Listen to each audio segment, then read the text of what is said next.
You're not weak. You've just been trained to think that pain means stop. And that's the thing nobody tells you. Strength isn't the absence of struggle. It's what you do after the struggle tries to convince you that you are the problem. Tonight, I want to talk about something the ancient Stoics understood that psychology is only now catching up to. The way you talk to yourself during hard times is either building you or quietly dismantling you. Let me ask you something. When was the last time life hit you with something you weren't ready for? A loss, a failure, a version of yourself you didn't recognize in the mirror. And what did you say to yourself in that moment?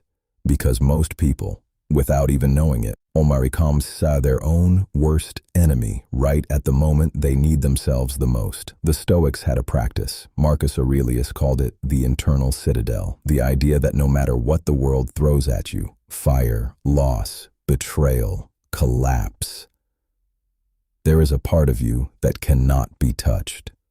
Not because you're numb, not because you don't feel, but because you've built something inside yourself that doesn't crumble under pressure. It holds. And here's what I want you to understand tonight. That citadel isn't built in good times. It's built exactly when you think you're falling apart. Every psychologist who studies resilience, and I mean real resilience, not the Instagram kind, they all keep arriving at the same conclusion. The people who come back from the hardest seasons of their lives aren't the ones who avoided pain. They're the ones who changed their relationship to it.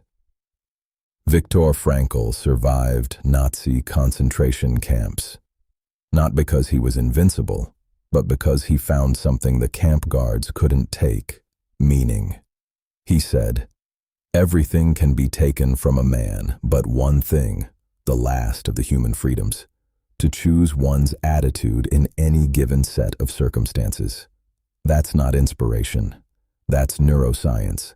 That's psychology. That's stoicism, all wrapped into one sentence. Because when you choose your attitude, even under pressure, you are exercising the most powerful muscle you have, your mind.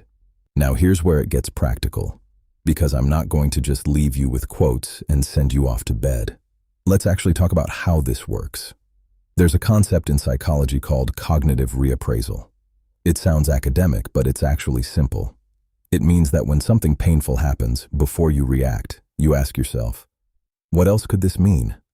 Not to minimize the pain, not to pretend it doesn't hurt, but to expand what you're seeing. Because pain has tunnel vision.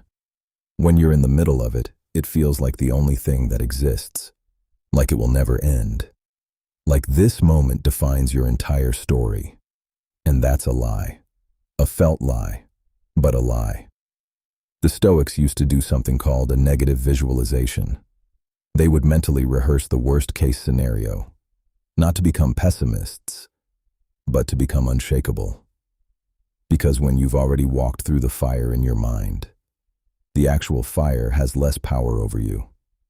Modern psychology calls a version of this premortems, or stress inoculation.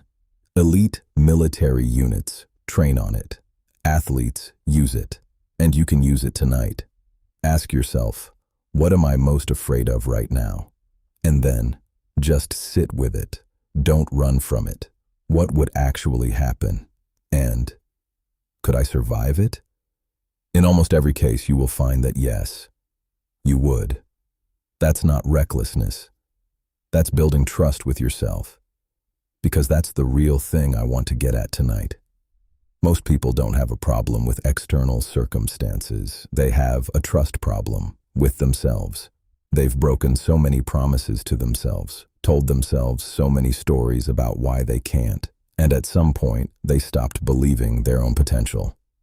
Epictetus, a Stoic philosopher who was literally born a slave, said this: "It's not what happens to you, but how you react to it that matters." He didn't say that from a place of privilege. He said it from chains.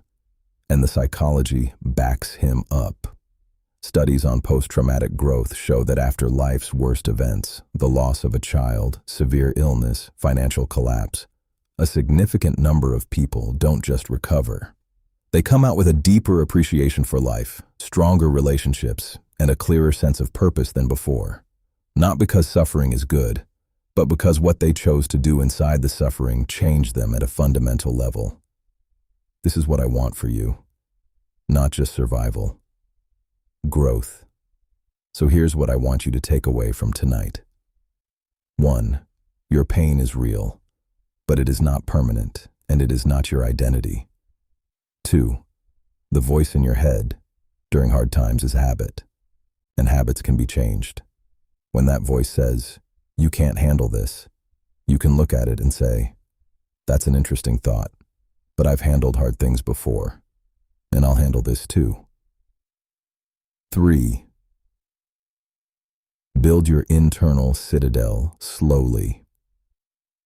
Every time you do the hard thing, the thing you don't want to do but know you should, you are adding a brick to that wall. Every time you get up when you want to stay down. Every time you choose response over reaction. Every single time. You are becoming the person who doesn't fold under pressure. And the last thing, you're listening to this at night for a reason. Maybe you had a hard day. Maybe a hard year. Maybe you're in between what you were and what you're becoming. And that in-between place feels very, very long. I need you to hear this. The Stoics believed that the obstacle is the way, not around it, not over it, through it, and on the other side of every obstacle you've ever faced, you were still standing. You're still here. That means something. That means everything. Build the citadel. Trust yourself. And remember, don't monster. Sadar. Sensor. Monomatimer ner. Besmer.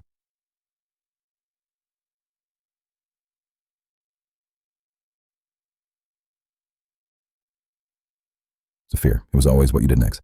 I'll see you in the next one.